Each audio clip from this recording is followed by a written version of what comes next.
But if we could see beyond visible light just a little bit, and some people can, you would see overshadowing these people anything but a human entity.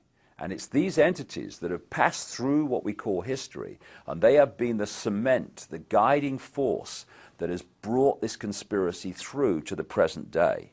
Because people have asked me in the past, quite rightly, I understand it, why would someone give their life to this conspiracy, this global takeover, in 1500 or 1650 or 1820, when they knew they were never going to be around to actually see it happen, which is what they're trying to do now, playing the cards they're playing now?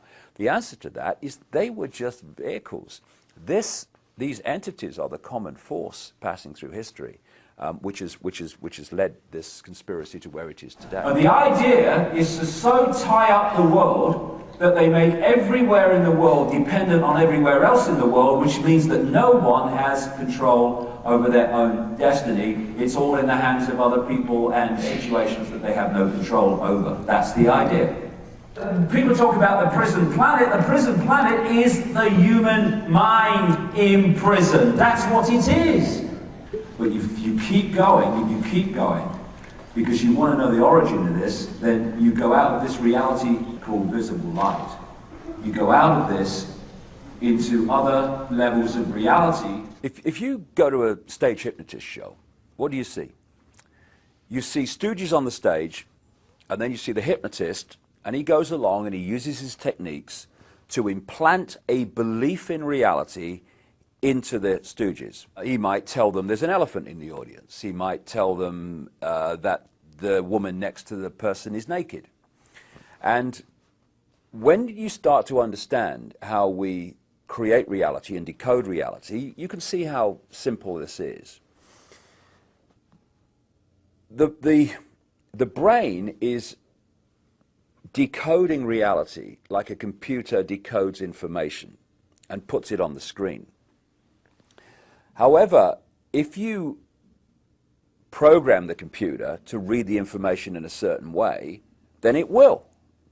And in the same way, if you can program the human brain to read information in a certain way, then it will. Example, in a hypnotist stage show, I've seen people being given a potato and being implanted with the belief that it's an apple.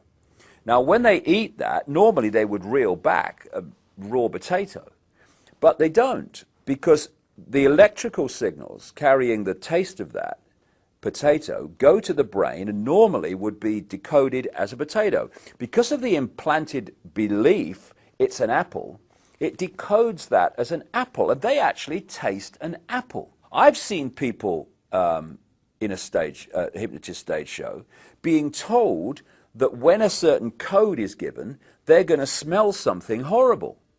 And he gives the code, and the line of them go, "Oh my God!" This is how it's possible. Now you take that onto the collective level, and you think that when we're watching television, our brain waves go into the same brainwave state as they do in a hypnotic trance. And what that does is open the mind, open the psyche to programming from, and what do we call those things between the adverts? What do they call them?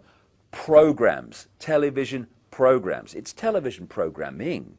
So we think of a hypnotist programming people in a stage show, but the media, not least through television, is constantly programming the human psyche with a sense of itself, a sense of the world, a sense of what's happening in the world, a sense of what to think about people like politicians and Obama, what to think about the way the system works. If we succumb to that program, and vast numbers of programming, and vast numbers of people do, then we're simply going to go through robotically, just like the stooges on a stage hypnotist show, and we're going to react to the world, and we're going to behave in a way that we've been programmed to behave in.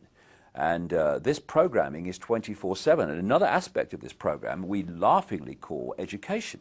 If you were sitting around a table, I don't know, a century or so ago, and you said, right, okay,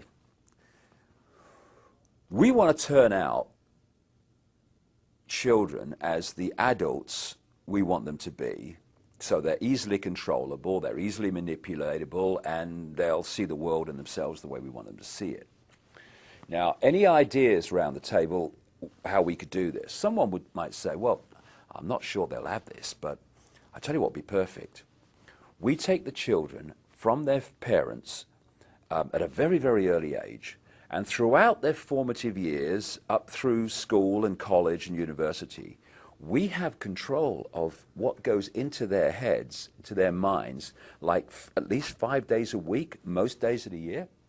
That would be perfect, because we turn out almost everyone to see the world the way we want them to see it. Well, that's exactly what they've done. And now we're having Obama talking about having American children at school for longer and all the rest of it.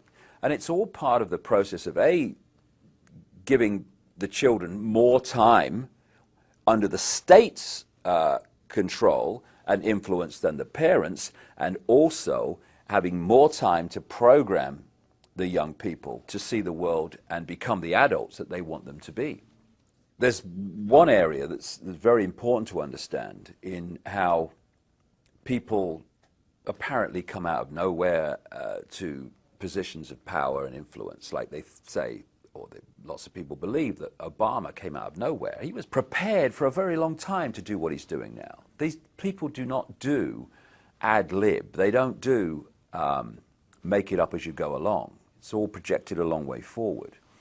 And it's also extraordinary the number of people, even in the apparently lower positions of power and influence within the church, within entertainment, etc., who turn up as expressions of this bloodline elite.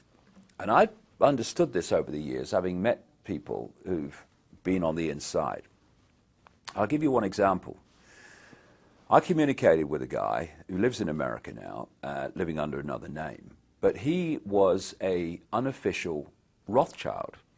His father was the guy who started the Rothschild wine estates in France. And he told me how the Rothschilds and these bloodline families not only interbreed with many different women to produce the bloodline, but they actually have sperm banks, because the sperm bank holds the genetic code that they operate on. And part of that genetic code is it's had deleted from it any feeling of empathy. Very, very important point. These people do not have the ability to empathize with the consequences for others of their actions. So 3,000 dead on 9/11, well, there's no emotional consequence at all, because that ability to empathize, which is a fail-safe mechanism of human behavior, has been deleted from the genetic structure purposely. But this man, who was an unofficial Rothschild, one of thousands and thousands, this guy was telling me, who were produced by the breeding programs and the artificial breeding programs, was designated a specific role, and that was to have a position within the Christian church, even though they were all practicing Satanists, and undermine it and dictate its direction from within. Because they produce these children, and they bring them up under different names, you will not have a situation where every president's a Rockefeller, where every prime minister is a Rothschild. You get the picture. Because they come through different names. They're called Clinton, they're called Bush, they're called Obama, etc.